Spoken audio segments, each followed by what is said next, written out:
এই মুহূর্তে যে খবরে আমরা নজর রেখেছি, বাংলা ভাষা নিয়ে মুখ্যমন্ত্রীকে চিঠি কেন্দ্রীয় স্বরাষ্ট্রমন্ত্রী। বাংলা ভাষাকে প্রশাসনিক স্তরে ব্যবহারের পরামর্শ অমিত শাহের। 1 সেপ্টেম্বর থেকে বাংলা ভাষায় সরকারি কাজ কার্যকর করার সিদ্ধান্ত ঘোষণা রাজ্য সরকারের। অত্যন্ত গুরুত্বপূর্ণ এই মুহূর্তে ব্রেকিং নিউজ আপনাদেরকে জানিয়ে রাখি। 1 সেপ্টেম্বর থেকে বাংলা ভাষায় সরকারি কাজ কার্যকর করার সিদ্ধান্ত ঘোষণা রাজ্য সরকারের। বাংলা ভাষা নিয়ে শাহের চিঠি শুভেন্দু অধিকারীকে। বিধানসভায় চিঠি পড়ে শোনালেন মুখ্যমন্ত্রীকে পরামর্শ কেন্দ্রীয় স্বরাষ্ট্রমন্ত্রী। ঠিক 1 সেপ্টেম্বর থেকে, তারিখটা মনে রাখুন, 1 সেপ্টেম্বর থেকে রাজ্যের সরকারি কাজ বাংলা ভাষায় কার্যকর করার সিদ্ধান্ত ঘোষণা রাজ্য সরকারের। অত্যন্ত গুরুত্বপূর্ণ এই মুহূর্তে ব্রেকিং নিউজ। প্রদীপ তো আমাদের প্রতিনিধি আমাদের সঙ্গে রয়েছেন। প্রদীপ, তো অত্যন্ত তাৎপর্যপূর্ণ, 1 সেপ্টেম্বর থেকে বাংলা ভাষায় সরকারি কাজ কার্যকর করার সিদ্ধান্ত ঘোষণা। একেবারেই তাই। এবং এক্ষেত্রে রাজনৈতিক মহল যে কথা মনে করছে যে বারংবার যাদেরকে বাংলা ভাষা বিরোধী, বাংলা বিরোধী বলে তকমা দেয়া হতো, একেবারে সরকারে এসে শুরুতেই সেই তকমা তাদের ঘাট থেকে মুছে ফেললো বিজেপি। এবং শুধু মুছে ফেলা নয়, একটা মানে পথ তারা তৈরি করলো যা অতীতে কখনো দেখা যায়নি। এবং আমরা কিছুক্ষণ আগে দেখলাম যে বিধানসভার ক্ষেত্রেও স্পিকার রথীন্দ্রনাথ বোস আর তিনিও যেভাবে বাংলা ভাষায় এই বিধানসভার কার্যকলাপ পরিচালনা করছেন, সেটা কিন্তু অতীতেও দেখা যায়নি। কারণ আমরা বাম জমানা হোক আর তৃণমূল জমানা হোক, সেই সময় বিধানসভার কার্যকলাপও আর সাধারণভাবে ইংরাজিতে পরিচালনা হতো, সেই জায়গাটারও বদল হয়েছে। এবং এই রাজ্যের, শুধুমাত্র রাজ্যের মধ্যে নয়, কেন্দ্রীয় সরকারের সঙ্গে যে চিঠির আদান প্রদান হবে, যে অন্যান্য ফাইল, এমনকি এফআইআর এর মতো অত্যন্ত গুরুত্বপূর্ণ বিষয়, মামলার মতো গুরুত্বপূর্ণ বিষয়, সেই সমস্তটাই বাংলা ভাষাতে করা হবে, এটা স্পষ্ট করে জানিয়ে দিলেন রাজ্যের মুখ্যমন্ত্রী। এবং যা কার্যকর হতে চলেছে আগামী 1 সেপ্টেম্বর থেকে। এবং এক্ষেত্রে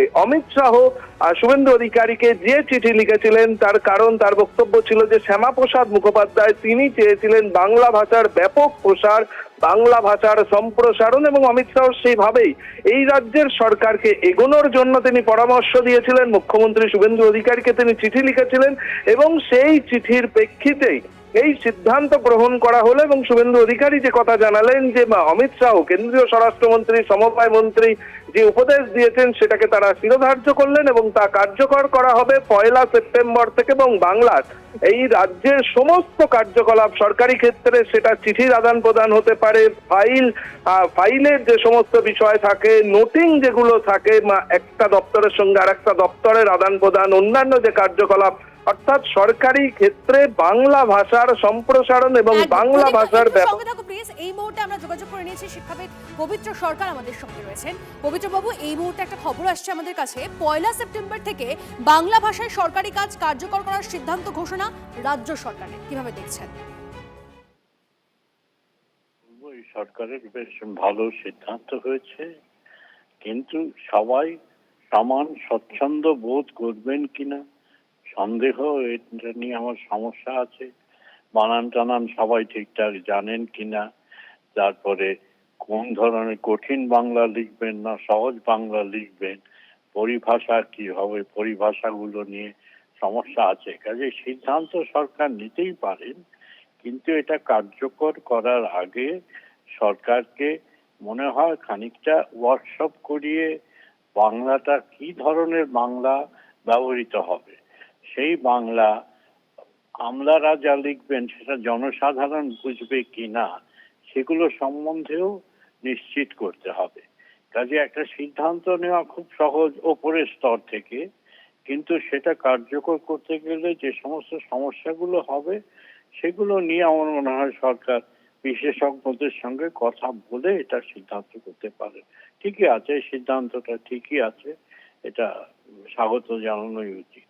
বেশ, অনেক ধন্যবাদ আমাদের সঙ্গে কথা বলার জন্য। কথা বলছিলাম পবিত্র সরকারের সঙ্গে এবং তিনি যেমনটা জানালেন, পবিত্র সরকার যেমনটা জানালেন যে যে এই সিদ্ধান্ত নেওয়া হয়েছে সেই সিদ্ধান্তকে স্বাগত জানালেন তিনি। কিন্তু তার পাশাপাশি তিনি যেটা জানালেন যে একটা ওয়ার্কশপ করে নেওয়া দরকার, কারণ সিদ্ধান্ত নেওয়া সহজ হতে পারে, কিন্তু তার পাশাপাশি জনসাধারণের জন্য বোঝার জন্য সেই ভাষাটাকে একটু ঝালিয়ে নেওয়াটা প্রয়োজন। এই মুহূর্তে আমাদের সঙ্গে সাহিত্যিক শীর্ষেন্দু মুখোপাধ্যায় রয়েছেন। শীর্ষেন্দু বাবু, যে খবর এই মুহূর্তে আসছে আমাদের কাছে, 1 সেপ্টেম্বর থেকে বাংলা ভাষায় সরকারি কাজ কার্যকর করার সিদ্ধান্ত ঘোষণা রাজ্য সরকারের, কিভাবে দেখছেন? খুব ভালোভাবে দেখছি। বাংলা ভাষাকে এতে একটি বিশেষ মর্যাদার আসনে বসানো হলো। বাঙালি হিসেবে খুব সন্তুষ্ট হয়েছি এবং খুব ভালো লাগছে। শীর্ষেন্দুবাবু, আপনার কি মনে হয় যে এটা হয়তো ওপর তলা থেকে যে সিদ্ধান্ত নেওয়া হয়েছে সেটা জনসাধারণের জন্য অনেক সময় অনেক ভাষার ক্ষেত্রে বুঝতে অসুবিধা হতে পারে, যেটা পবিত্রবাবু একটু আগেই বলছিলেন আমাদেরকে? সেটা হতে পারে, কিন্তু অন্যান্য জায়গায় যেরকম হিন্দি, অনেক সময় আমরা দেখতে পাচ্ছি হিন্দি যেখানে যারা হিন্দি বোঝে না তাদের কাছে হিন্দি যে সমস্ত চিঠিপত্র, সরকারি চিঠিপত্র পাঠানো হয়, এক্ষেত্রে অসুবিধা হয়, কিন্তু সেটা নানানভাবে কোনো অসুবিধা হবে না। বাঙালির জন্য বাংলা ভাষাটা এটা ভালো সিদ্ধান্ত বলে আমার মনে হয়। বেশ, অনেক ধন্যবাদ আমাদের সঙ্গে কথা বলার জন্য। কথা বলছিলাম সাহিত্যিক শীর্ষেন্দু মুখোপাধ্যায়ের সঙ্গে। আরও একবার আপনাদের জানিয়ে দিই, এই মুহূর্তে যে খবর, 1 সেপ্টেম্বর থেকে বাংলা ভাষায় সরকারি কাজ কার্যকর করার সিদ্ধান্ত ঘোষণা রাজ্য সরকার।